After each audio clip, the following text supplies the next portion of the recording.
I always believed that hard work and dedication were the keys to success.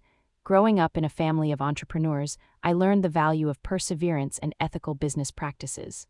My parents instilled in me the idea that competence would always rise to the top, that integrity was non-negotiable, and that I should never compromise my principles for the sake of convenience. I carried these sentiments through my academic journey, where I graduated with honors from a top university and landed what I thought was the dream job, a managerial position at one of the largest corporations in the tech industry. And my entry into the corporate world was filled with excitement and ambition. The buzz of innovation, the thrill of negotiations, the prospect of making impactful decisions, it was intoxicating. I threw myself into my work, securing contracts, establishing relationships with clients, and ensuring that my department consistently exceeded its key performance indicators. I was proud of my accomplishments and was becoming well-respected amongst my peers and even higher management. However, this respect was mixed with something far more sinister, a toxic workplace culture that slowly enmeshed me. The company was governed by a hierarchy steeped in favoritism and nepotism. I quickly discovered that my value as a contributor was often overshadowed by the political machinations of others. Despite my stellar performance, I found myself increasingly sidelined in meetings, continually overshadowed by individuals whose credentials didn't even come close to mine. I would watch helplessly as credit for my work was siphoned off by my superior, Charlie, a man who had a knack for maneuvering into the spotlight while leaving me in the shadows. And I can still recall the day when it all shifted for me, a pivotal experience that would ignite a fire within I hadn't known existed. I was in the midst of preparing a presentation for an upcoming board meeting, drafting strategies that would not only elevate our product line but also secure our dominance in the market. I poured my heart into that project, dedicating countless hours to ensure every detail was polished. I had no doubt it would impress the executives. I was feeling optimistic, especially after the feedback I'd received from clients who were excited about our proposals. And the night before the presentation, I stayed late in the office, meticulously rehearsing what I was going to say. Only a handful of others remained that evening, and I passed Charlie in the hallway. You should let me present it. I have more experience," he said, a smirk on his face that sent a jolt of indignation through me. "I'm sure the board would love to hear from someone with my background." And my blood boiled. For all the times he had taken credit for my work, there, with his condescending tone, he had crossed a line. I firmly replied, "I think it's best if I present my own work." The look he shot me was one of surprise, but beneath it lurked something more sinister, an understanding that this exchange would lead to repercussions. And the day of the presentation arrived, and I stood confidently before the board. My heart raced, but I felt a sense of power surge through me as I engaged the audience with my insights and strategies.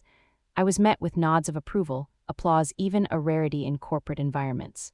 But after the meeting, instead of discussing my ideas, the board directed their attention to Charlie. He had led a conversation on team dynamics, praising my efforts as her contributions, while taking the opportunity to weave in his ideas to ensure upper management believed he played a more significant role than he had. And that was the first time I truly understood the kind of game being played around me, a game in which I was a talented player, yet one who remained unequipped to survive ruthlessly competitive and self-serving strategies.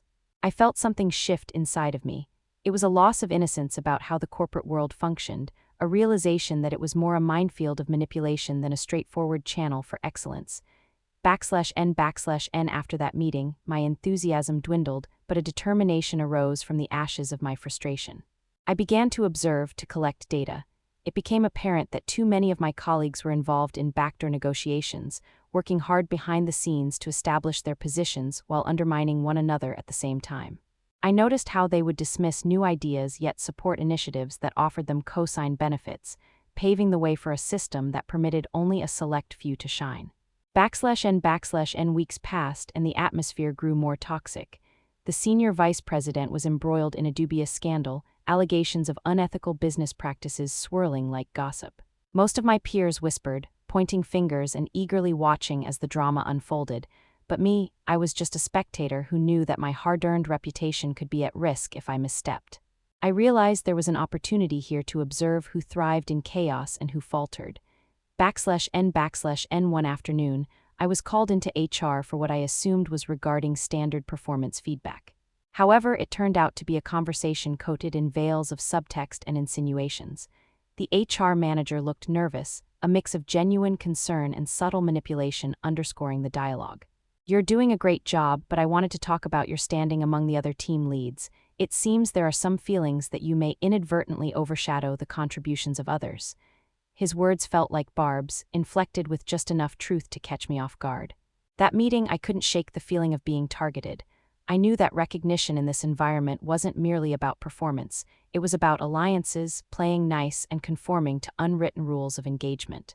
I was too focused on my responsibilities and had neglected to play the political game. /n/n that night, I sat awake, running through the web of corporate politics in my mind, plotting my next moves carefully. I realized that if I wanted to thrive, I had to learn the strategies of the insiders, those who wielded power not just through competence but through manipulation and connection. I started to network more strategically, aligning myself with individuals who were influential yet pure enough not to be tainted by the pervasive toxicity. I developed relationships based on shared knowledge, mutual growth, and respect, while also gaining insight into the nuances of maneuvering up the corporate ladder. I learned to navigate those gray areas with precision. /n/n As time passed, I began documenting every instance of credit theft, shoddy treatment, and political maneuvering from my colleagues and superiors. My notes became an archive of egregious incidents that showcased the depth of the company's issues, incidents that I would later leverage when the time was right. /n/n, but I knew I needed more than just documentation. I wanted to have an unassailable deck of cards. I began to delve into the company's structure and operations, studying everything from the financial forecasts to our client contracts. I discovered loopholes, areas of financial vulnerability, and even product lines that were undermined by product mismanagement and neglect by senior executives. /n/n It was during one of these explorative sessions late one night that I stumbled upon something far more shocking than I could have anticipated. A collection of privileged communications among the upper management team discussing sensitive acquisitions and strategic alliances, alongside my department's work plans. They were leveraging my industry research for gain, and I was the unwitting contributor, signing away my insights in good faith that they would be used to drive our division forward. /n/n In that moment, determination crystallized into something stronger. I was no longer just a foot soldier in this corporate battlefield. I was armed with knowledge, and I was prepared to take my first concrete steps toward reclaiming my power and skillfully dismantling the structures that had oppressed me and belittled my contributions. /n/n With this newfound leverage, I began to strategize my corporate payback plan methodically. I laid the groundwork by building on my growing influence, carefully positioning myself in meetings where key decisions were made, and cultivating alliances with others who felt similarly disenfranchised. I was no longer content to be the silent observer. I was ready to disrupt the toxic machinations surrounding me and initiate a calculated resurgence that would alter the course of my professional life forever. /n/n The first part of my plan was simple yet effective. To gather allies, I knew I wouldn't go into battle alone, and I began approaching colleagues who had expressed similar frustrations. I would ask them to meet for coffee. Over casual conversations and strategically placed chips of opinions, I began to put forth my ideas on how we could collectively push back against the oppressive hierarchy and work to create a culture of recognition and respect. /n/n To my surprise, these conversations were met with enthusiasm. I was joined by 4 key colleagues who resonated with my ambition and shared my belief that we deserved more respect and recognition for our hard work. As our network grew stronger, we discussed strategies to illuminate the injustices we faced daily. We plotted how we could bring attention to mishandled projects, misallocated credits, and those in leadership who continued to leverage their positions for personal gain at the expense of others. /n/n It became apparent that the senior leadership was increasingly concerned about maintaining their grip on the business. They would scramble to counter any threats to their status, and they were increasingly cautious of any moves from the ranks below. This tension created the perfect backdrop for our counteroffensive strategy. /n/n There would come a time when we would present our collective vision for a better workplace culture, taking action against the toxicity that had infiltrated our organization. We would shine a light on the insecurities that drove the office politics, stumbling upon hidden insecurities that led to decisions driven by fear rather than merit.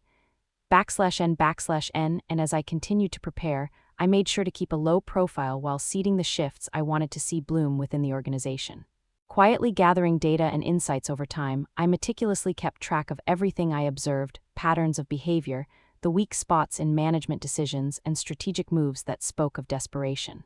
/n, a new awakening festered within me as I merged competence with calculated competition. I no longer simply wished for acknowledgement. I actively mapped out the demise of those who had sought to undermine my professional journey. The turning point wasn't merely an idea, it was unraveling before me, and I began to grasp the magnitude of what I could achieve. /n, my ambition was no longer about seeking validation. It was about asserting my rightful place in a world that had undervalued my contributions and dismissed me as merely one of the team leads. Little did they know. I was not just another player locked into their toxic game. I was the wild card, the dark horse ready to emerge from the shadows. To harness the knowledge and power I had painstakingly accumulated, /n, as I prepared my next moves, waves of determination surged through me. This payback would not be fleeting, it would resonate, echoing through the very corridors where dismissal and disrespect had flourished. It was time to turn the tables, expose injustice, and ignite a revolution that would alter the corporate tide in favor of competence over politics. /n, if this story of corporate payback resonated with you, you've found the right community. Here at Corporate Payback Stories, we share stories of professionals who refuse to be underestimated and prove that competence always defeats politics. /n, hit that subscribe button and ring the notification bell if you believe that hard work and integrity deserve respect. Share this video with someone who's ever felt undervalued at work. /n, tell us in the comments, have you ever been underestimated in your career? How did you prove them wrong? Your professional stories inspire our community. /n, thank you for watching, and remember, workplace injustice meets professional justice. /n, until next time, stay professional, stay strategic. /n, as I settled into my new role as Senior Project Manager at Astratech Solutions, the weight of my responsibilities felt both exhilarating and daunting. I had climbed the corporate ladder with determination, armed with years of experience and a proven track record. I was confident in my ability to lead multi-million-dollar projects and guide my team towards success. Yet beneath the polished veneer of the company laid a toxic undercurrent of politics that threatened to unravel everything I had worked for. /n, at first, I brushed off the whispers I heard in the corridors. The subtext of casual conversations felt like a passing storm, unsettling but not necessarily detrimental. My colleagues, a mix of seasoned veterans and fresh faces, would exchange furtive glances and half-hearted smiles that masked their apprehension. Initially, I assumed their unease stemmed from the usual adjustment period of changes in leadership. However, it quickly became apparent that this discomfort was specific to me. I was the new variable, and to many, I represented a threat. /n, the first tangible sign of the company's toxic politics surfaced during our quarterly strategy meeting. I had spent weeks preparing a comprehensive plan aimed at streamlining our project workflow, ultimately improving productivity and reducing costs, a win-win scenario. As I confidently presented my findings, I noticed Jonathan, the Senior VP of Operations, furrowing his brow. His eyes flashed with something closer to disdain than concern. I had known Jonathan for years, having interacted with him at industry conferences where he was often the center of attention. Now, he appeared unsettled by the prospect of my work overshadowing his long-standing systems. /n, once I concluded my presentation, I invited questions. Instead of engaging with my ideas, Jonathan pivoted the discussion to highlight a previous initiative he had spearheaded. Suddenly, his accomplishments took center stage. It was as if he had cast a shadow over my efforts deliberately, undermining my authority in front of our peers. His words, though dressed in corporate niceties, rang hollow. In that moment, I felt the first pang of betrayal. While the other executives nodded along passively, I sensed their reluctance to support my proposal, afraid of crossing Jonathan and his allies. /n, as the weeks passed, I began to notice a pattern. Behind closed doors, discussions regarding project credit seemed increasingly restrained. The team I managed included talented individuals, yet they hesitated to voice support for me in meetings, fearing retribution from the higher-ups. Meanwhile, whispers of nepotism grew louder. Jessica, one of my colleagues, had her brother in a senior role within HR, an unspoken connection that often played to her advantage. It was evident that Jessica received preferential treatment, bypassing systemic protocols that should have applied to everyone. Whenever we had collaborative discussions, I could see how the dynamics shifted dramatically. The room would lean toward her whenever she had the floor, her stories effortlessly eclipsing my contributions. /n/n The turning point came when my project team was assigned a high-stakes venture with a blue-chip client. I dedicated countless hours devising an innovative approach that sought to maximize engagement and align with client objectives. Given the project's magnitude, I invited all my team's input, fostering a collaborative environment. However, during one crucial briefing with the client, Jessica seized the opportunity to present a modified version of my plan as her own. It was as if I were invisible, an unfathomable feeling that churned my stomach. I fought the urge to confront her immediately, knowing that tearing into a colleague in front of a client would only fuel the flames of an already tense environment. /n/n In subsequent meetings, I found myself constantly fending off attempts by colleagues to sidestep my authority. Each time I tried to showcase my team's accomplishments, subtle sabotage occurred. During one project review, I received an email from Celine, a project coordinator, questioning my recommendations with a trademarked sense of skepticism. Instead of directly approaching me, she collaborated with Jessica to undermine my credibility. They orchestrated a campaign of second-guessing, an insidious approach that left my credibility hanging by a thread. /n/n Unsure of what to do, I took the only rational path. Engage the HR department to establish clearer communication channels. After my initial meetings, I uncovered that my complaints of petty hostility could not be formally registered. HR had their hands tied.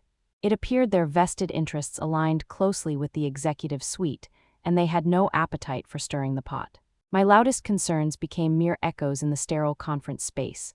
/n/n As time wore on and the divisive nature of the office culture entrenched itself in daily life, it became evident that your ability to thrive at Astrotech Solutions was predicated not just on competency, but your capacity to navigate this treacherous political landscape. Colleagues I had once considered allies began to retreat, adopting the silent observer's stance, most likely trying to maintain their positions amidst the chaos. Moments that should have been used for collaboration morphed into shadowy waters where alliances were forged based upon opportunistic tendencies rather than genuine support. /n/n When I discovered that one of my key clients was particularly demanding, I worked late nights to keep our deliverables on track. My efforts did not go unnoticed by those feeling threatened by my growing reputation. Jonathan, who would often roam the office to monitor the competition, found an opportunity to further escalate the hostility against me. He pulled other VPs aside to discuss my commitment, stating that my /excessive enthusiasm/ could lead to burnout. This backhanded compliment quickly managed to circulate, portraying me as both overly ambitious and somewhat naive. /n/n As the months ticked by, it began to dawn on me that this wasn't just playful office politics. It was an intricate web of manipulation with the intention of discrediting me. I recalled Terry, my mentor from my earlier career, a strong, brilliant woman who had faced her own battles in the corporate sphere. She had warned me about the tactics that the upper echelon could wield, yet I was adamant that my skills and impressive results would offer me protection. Perhaps that was my first mistake. /n/n I often sought refuge in small victories. A successful presentation here or keen insights shared during product meetings there. I thought that by consistently demonstrating my competence, I could rise above the petty sabotages. But the more I excelled, the more vultures descended, eager to claim what they could before I had the chance to stake my rightful claim. I became the proverbial deer in headlights, analyzing each interaction, seeking the telltale signs of betrayal. /n/n One meeting laid bare the reality of the corporate environment I inhabited. I had been tasked with leading a cross-functional team to assess our new software launch. During the group discussions, it became clear that several participants were angling to take credit for portions of the project that I had spearheaded. The most spirited contender was Marco, who always wore an air of confidence bordering on arrogance. As he fabricated contributions that were, in truth, minor, I struggled with frustration. His brazen attempts at credit theft infuriated me, and witnessing my peers nod in agreement felt like salt in a festering wound. /n/n At that moment, as my own colleagues sat silent, I recognized a significant shift. I was not just fighting for respect, I was engaged in a battle for recognition itself. Those who had shied away from opposing the established hierarchy now formed a pack, too intimidated to oppose someone in Jonathan's pocket. My achievements became an all-you-can-eat buffet for the ambitious and the weak alike. The realization hit me hard, revealing that the stakes of this corporate culture were far greater than I had initially understood. /n/n By now, it felt like a ruthless game of chess. The pieces were arranged, and each move I took seemed to simply set me up for a larger fall in the next round. Instead of seeking to unite my team, I became increasingly isolated. Anxiety whispered insistently in the back of my mind, twisting logic to tell me I had become a target for ruthless attacks. It pushed me to observe even more keenly the actions of my colleagues and their freely rehearsed motions of deception. I remembered Terry's words, /in corporate environments where power eclipses merit, survival is indeed key. And I couldn't shake off the glaring truth. They sought to cast me as the villain in a narrative that was supposed to celebrate innovation and collaborative effort. I learned that in this competitive ecosystem, to stand out was tantamount to scrutinizing one's colleagues, all while they feigned support. The betrayal seeped through the walls, staining our shared spaces, growing in intensity with each interaction that punctuated my daily routine. /N as the corporate maelstrom continued to whirl around me, the realization started to crystallize. I had to harness my frustration into something actionable. Instead of allowing the injustices to crush me, I decided to remain strategic. The only way to fight these deeply entrenched political maneuvers was to find a way to reclaim the narrative and expose the character's intent on keeping me down. Through persistent observation, I focused my energies on gathering evidence while maintaining a facade of cordiality, a tranquil storm amid the brewing chaos. /N, however, perseverance came at a cost. Each encounter felt like slicing through thick ice, knowing that a misstep could lead to another uncharted crack in my resolve. With my anger simmering just beneath the surface, I initiated informal conversations with team members who were understandably conflicted. They shared whispers of frustrations, but no substantial actions materialized. It was clear that we were all prisoners of a toxic arrangement, shackled by ambition and fear. /N, these seemingly endless escalations made me contemplate my own path forward. The echoes of betrayal permeated our team dynamic, casting shadows far beyond the immediate challenges. In moments of solitude, I would remind myself that my competence merited acknowledgement despite the tumult swirling around me. The stakes were brandishing themselves too overtly, and soon it would become clear that I had to equip myself for what lay ahead. I fortified my mind, determined not to concede or allow the duplicity of those around me to sink my purpose. /N, the moment would inevitably come when I would press against the confines of this unjust landscape and strike back. I was done playing defense. The game had reached a pivotal turning point, and I felt the stirring of an unshakable resolve. The time had come to pull back the curtain on this treachery and showcase to everyone just how competence could reclaim its rightful place, while I meticulously plotted my path to dismantle the machinations that sought to undermine me. /N, if this story of corporate payback resonated with you, you've found the right community.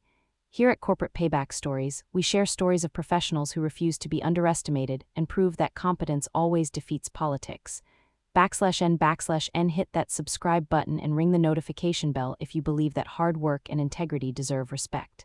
Share this video with someone who's ever felt undervalued at work. /N, tell us in the comments, have you ever been underestimated in your career? How did you prove them wrong? Your professional stories inspire our community. /N, thank you for watching, and remember, workplace injustice meets professional justice. /N, until next time, stay professional, stay strategic. /N, the sun filtered through the high-rise windows of my office, casting geometric patterns on my desk.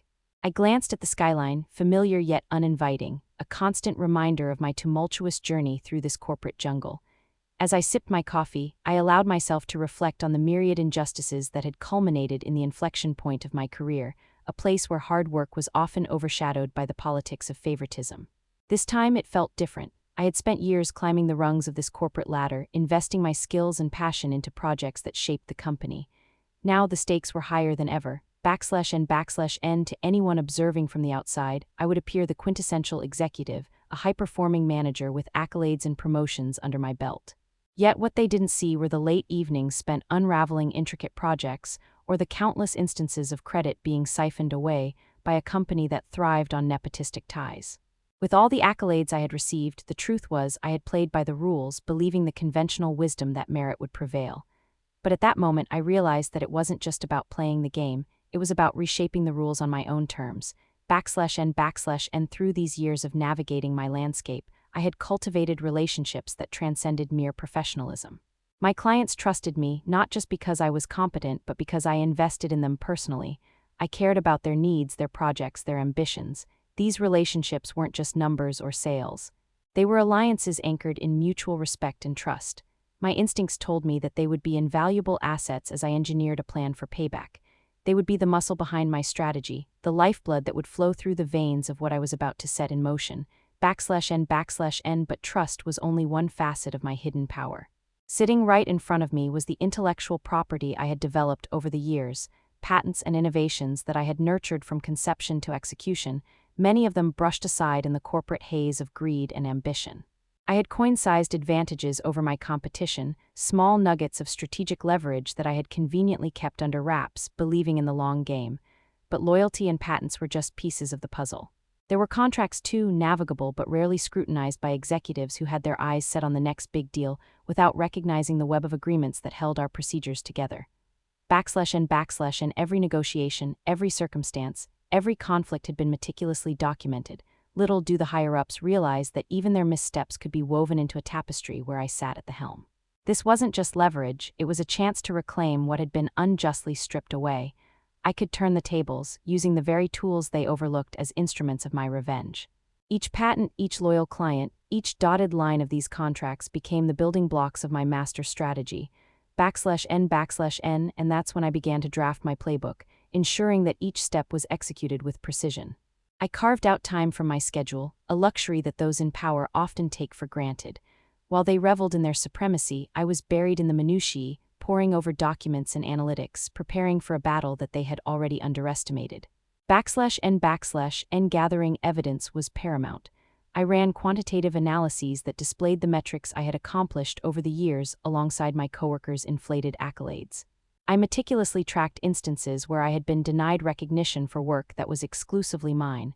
I had screenshots of emails, documents filled with metrics that validated my contributions against their narratives.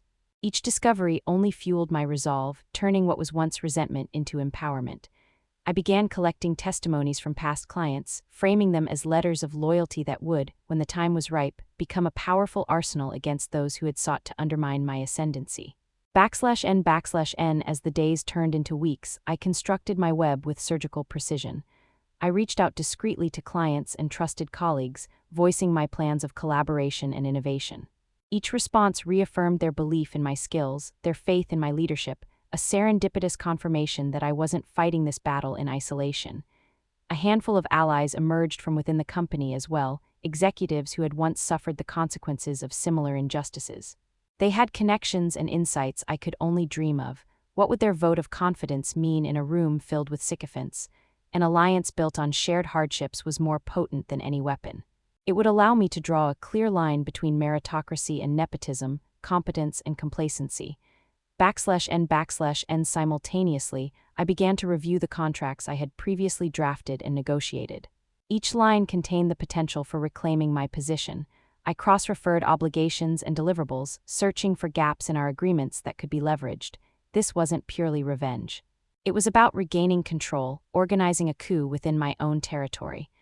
I could almost hear the corporate executives' laughter reverberating through the air, viewing me as the invisible woman, one who couldn't possibly fit into their world of machismo and manipulation. What they didn't know was that this invisible woman was harnessing a collection of strengths with tactical precision. /n, I knew full well that treachery was a two-sided sword, and the higher I climbed, the sharper it became. I was well aware of the dissent murmuring through the office, whispers of my alleged ineffectiveness. They sought to undermine me. But in some strange way, those very whispers hinted at loyalty in unexpected places. There were funnel-rotted tidbits of assurance from colleagues who would subtly drop a hint when I needed it most. A nod here, a supportive email there, a faint glimmer of solidarity amongst the unrest. While they aimed their weapons at me, they inadvertently drew lines of fortification around me. /n, as I began piecing together this intelligence, I discovered among my allies a long-lost mentor, someone I thought had been swallowed by the corporate beast. We rekindled our connection over lunch at a cafe nearby, their voice a steadying presence in my tumultuous storm. They brought invaluable insights into navigating the politics that had impeded my ascent. Every bit of feedback sharpened my strategy. With their endorsement, I armed myself with a litany of critiques that would not only come from me but also echo my influence and credibility within the ranks. Who could argue with wisdom from a seasoned veteran? Their return would lend credence to every point I made, /n. With every passing day, the groundwork solidified. I found myself savoring the thrill of the strategy. I could almost sense the impending shift, like the moments before a storm where the air thrummed with energy. The initial respect I had earned among my peers felt palpable and burning, igniting a potent desire to not only reclaim my standing, but also rescript my company's culture. Corporate politics might flourish in the shadows, but I was resolutely pushing them into the light. I wanted to bring forth an era where merit would once again prevail, where competencies were acknowledged over connections. /n. As the clock ticked down to my well-anticipated meeting with upper management, I lined up the last of my preparation, calibrating my pitch with all the calculations I had assembled. This wasn't just about revenge, it encapsulated a larger narrative of redemption, a chance to inspire loyalty through acknowledgement. Amidst the power disputes and battling egos, I had decided to make my stand. /n. I strode into that conference room with quiet confidence, my hands steady and ready, not just for the barrage of questions and skepticism I anticipated, but also for the undeniable truth that I was armed and prepared to adjust the course of my career forever. Each detail, each anecdote, each calculated point had been curated meticulously to paint a picture that would leave no room for doubt. /n. In the moments leading up to my grand reveal, I could feel the storm gathering, and I embraced it. My heart raced with determination, knowing that true strength lies not in the force of the blow but in the strategy that follows. People often think of revenge as a malevolent act, but I had come to view it as a reclamation of my narrative, a call for justice rooted in competence. I was ready. No longer would I be overlooked or undermined. This would be my moment for clarity, my moment for revolution, my moment for the kind of change that would ripple across the corporate landscape for years to come. /n. If this story of corporate payback resonated with you, you've found the right community. Here at Corporate Payback Stories, we share stories of professionals who refuse to be underestimated and prove that competence always defeats politics. /n. Hit that subscribe button and ring the notification bell if you believe that hard work and integrity deserve respect. Share this video with someone who's ever felt undervalued at work. /n. Tell us in the comments. Have you ever been underestimated in your career? How did you prove them wrong? Your professional stories inspire our community. You for watching, and remember, workplace injustice meets professional justice. Next time, stay professional, stay strategic. /n. A sense of calm washed over me as I meticulously plotted my next move. The pieces were finally falling into place. My career had been a roller coaster of highs and lows, and now it was time for the lows to bear fruit. As I glanced at my meticulously crafted plan, I couldn't help but feel a wave of satisfaction. I had endured enough patronization and dismissiveness, and the moment had come to reclaim my professional respect. /n. The transfer of our major client, an account worth millions, was the cornerstone of my strategy. For months, I had quietly cultivated a relationship with this client, gaining their trust and demonstrating my expertise while my superiors remained oblivious. They thought they were managing everything, convinced they were the puppeteers in this game of corporate chess. Little did they know I had been strategically positioning myself as the unwitting queen, able to move swiftly and decisively across the board. /n. With the transfer paperwork in my hand, I made my way to the conference room, where my team rhythmically discussed upcoming strategies. My presence sent a quiet chill through the room, palpable for those who understood the tension between ambition and complacency. As the discussion drew to a close, I seized the moment to address the entire team. I just received confirmation from our client that the transition of their account will proceed as planned, I announced, letting the impact of my words sink in. /n. Shock was written across the faces of my colleagues. Most hadn't even been aware that I had been negotiating in the background.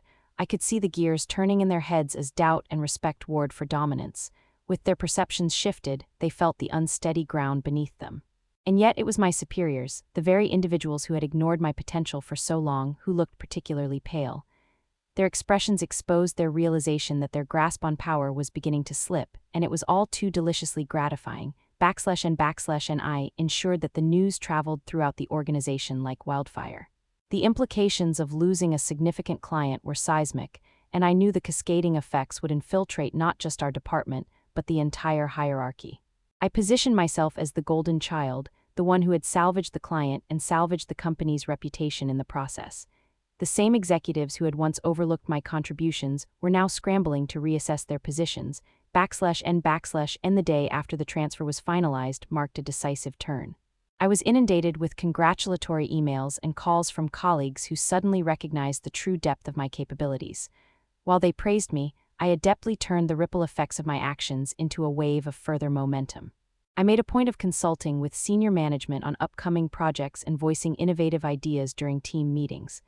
I became a source of motivation, a figure inspiring others to elevate their performance, all while subtly positioning myself as an indispensable asset in the corporate environment. /n/n, but my strategy didn't stop there. The first domino in a much larger series needed to be knocked over, and I started circling back to the individuals who had marginalized my expertise. I arranged private meetings with a few of my superiors and deftly crafted discussions around my recent success, making it clear that losing the client would have been catastrophic. I cleverly emphasized how the company could avoid similar pitfalls in the future by utilizing my unique insight and strategic vision. The faint hint of desperation in their voices was unmistakable. They were now admitting that perhaps they had misjudged me. /n/n, then came the scheduling of the quarterly board meeting, my golden opportunity. Alongside the agenda was a deep dive into our clients' satisfaction levels, a part of the discussion that would expose the mismanagement under the previous leadership. As the meeting approached, I compiled comprehensive reports highlighting not just what had happened during the transfer process, but also what had led up to it. I meticulously demonstrated poor performance metrics under my boss's stewardship while simultaneously featuring my own recent successes. /n/n, when the day of the meeting finally arrived, I walked in with confidence radiating from every pore. As the room filled with executives, I settled into my place near the front, amidst the looming presence of power I had once feared. The moment came for the presentation, and as the projector flickered to life, I felt my heart race not from anxiety but from exhilaration. /n/n, good afternoon, esteemed board members, I started, maintaining a calm and collected demeanor. Today, I want to address our recent challenges and celebrate the achievements that have emerged from those trials. I shared my insights, making the connections clear. The client loss was merely a symptom of a systemic issue that plagued our organization for far too long. I masterfully navigated the conversation, touching on the importance of fluid decision-making and leveraging talent effectively, all while highlighting my own contributions as the fresh air circulating through an otherwise stagnant atmosphere. /n/n, as I articulated this vision for a rejuvenated, innovative organization. I could sense the unease in my superiors, particularly with my immediate boss, whose fidgeting betrayed his growing vulnerability.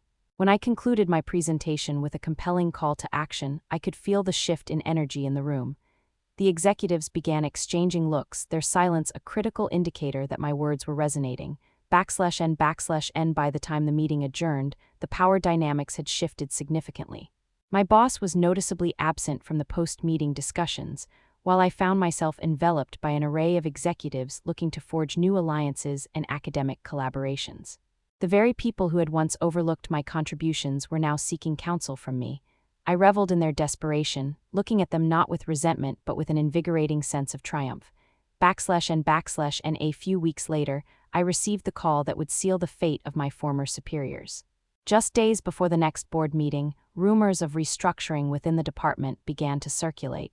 The executives were tightening their grips on their failing leadership. In the days leading up to our meeting, I found myself aligning with various decision-makers eager to replace complacent leaders with strategic thinkers.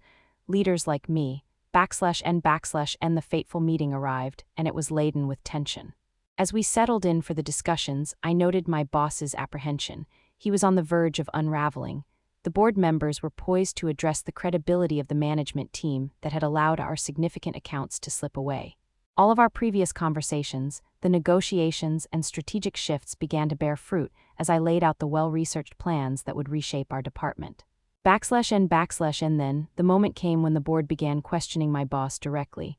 What strategic steps have you taken to stabilize our key accounts? A particularly sharp board director pressed. My heart quickened. This was it, the crescendo of my carefully orchestrated revenge. /n/n, my boss stammered and fumbled through an explanation that lacked conviction. The question was asked again, followed by a palpable silence, thick with anxiety. It was an invitation for me to step in. If I may, I interjected, I've been closely monitoring our client interactions and working on actionable steps to not only recover lost accounts but surpass our previous performance metrics. I leaned forward, stealing the moment, ensuring that my words resonated with authority. /n/n, the contrast was undeniable. The board began to flick between my confident demeanor and my boss's floundering responses, and it became glaringly apparent where the real leadership resided. With pointed questions from other directors, my boss crumbled under the weight of scrutiny, and I capitalized on this newfound momentum. It was my moment of reckoning, a meticulously calculated revenge that would force a reckoning upon the hierarchy, /n/n. The fallout was swift. Over the next few days, I noticed subtle shifts in the office environment. My boss was sidelined, and whispers of a management overhaul became a reality. Decisions were made for strategic restructuring, and the executives rallied around my vision, formally elevating me as the new team lead. Filling the vacancy created by my boss's inevitable departure, /n/n with newfound authority, I found myself in the position to implement policies that fostered open communication and collaboration, dismantling the very toxic hierarchy that had stifled the growth of creativity and innovation. I had not just taken back my power, I had reshaped our corporate environment, ensuring that the cycle of injustice could not perpetuate itself against anyone else. /n/n As I sat at the head of the conference table, watching my team collaborate harmoniously and generate new ideas, I realized I had transformed the very fabric of our organization. No longer would we be defined by the shortcomings of outdated leadership. Instead, we would thrive on collective competence and mutual respect. /n/n The remnants of my former boss's power, once so intimidating, lay crumbled beneath the weight of my strategic victories. The ripple effects of my actions extended far beyond my immediate team, ushering in a new era of accountability and integrity across departments. The executives realized that true leadership demanded more than merely holding titles. It required the courage to embrace the competency and contributions of others, a lesson they had learned too late. /n/n In the heart of the evolving organization, I reveled in this newfound justice. I executed my revenge with grace and professionalism, ensuring that competence would forever triumph over cronyism and blindness. My story of calculated revenge was not made up of rash actions, but was instead a breathtaking narrative of strategy and foresight. /n/n As the weeks turned into months and I settled into my leadership role, I gained mentorship opportunities that helped me mentor others who had previously walked in the shadows of underestimation. I became a figure of resilience, a woman who had transformed adversity into strength and emerged victorious in a landscape rife with barriers. /n/n Reflecting on my journey, I could see the lessons crystallizing within every facet of my professional life. I had navigated through treacherous waters and emerged as a beacon of empowerment for others. The cycle had been broken, and now my career was not just an ascent marked by my own triumphs, but a platform for others to rise alongside me. /n/n And at that moment I knew I had not just won my personal battle, I had reshaped the norms within my organization, proving that competence, when paired with strategic maneuvers, always triumphs over corporate politics and mediocrity. /n/n If this story of corporate payback resonated with you, you've found the right community. Here at Corporate Payback Stories, we share stories of professionals who refuse to be underestimated and prove that competence always defeats politics. /n/n Hit that subscribe button and ring the notification bell if you believe that hard work and integrity deserve respect. Share this video with someone who's ever felt undervalued at work. /n/n Tell us in the comments, have you ever been underestimated in your career? How did you prove them wrong? Your professional stories inspire our community. /n/n Thank you for watching, and remember, workplace injustice meets professional justice. /n/n Until next time, stay professional, stay strategic. /n/n As the dust settled from the storm I had unleashed, I began to reassess my position in the organization. The echoes of the climactic moments reverberated through my mind, those fleeting moments where I had risked it all, navigating through treacherous waters lined with the jagged edges of betrayal and deceit. But now, with everything that transpired, I was no longer the quiet back-office worker resigned to the whims of corporate politics.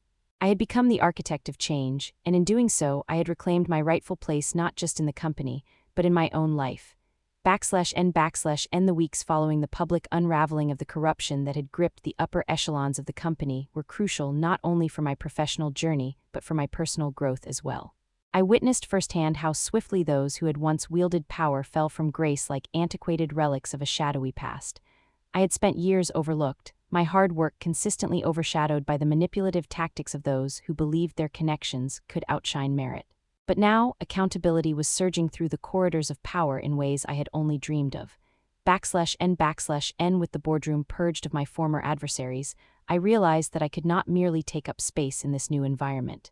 I had to transform it. I drafted reforms that I believed were essential to dismantling the remnants of the toxic culture that had plagued our organization for far too long. I positioned myself as a voice for transparency, pushing for the establishment of ethical guidelines that would govern all interactions, disallowing favoritism, nepotism, or any semblance of political maneuvering. My proposal included measures such as an anonymous reporting system, regular ethics training, and the appointment of an independent compliance officer who would have the authority to investigate irregularities without fear of reprisal. /n the time had come for me to step out of the shadows and lead this initiative. With the full backing of a revamped board and new executive leaders eager to redeem the company's reputation, I launched a campaign for corporate reform. I spearheaded workshops, engaging employees across all levels, encouraging open dialogue and fostering a culture where everyone felt empowered to share their thoughts and experiences. I watched as colleagues who had once felt suffocated under the weight of existing hierarchies expressed their concerns, not just in hushed whispers in the break room but boldly and with clarity. The transformation was palpable. We were collectively stepping into a new chapter, and I was at the forefront. /n as I led the charge, I also made a point of extending my hand to my colleagues who had remained loyal through the turbulent times. My former allies, those who had stood by me during my battles, were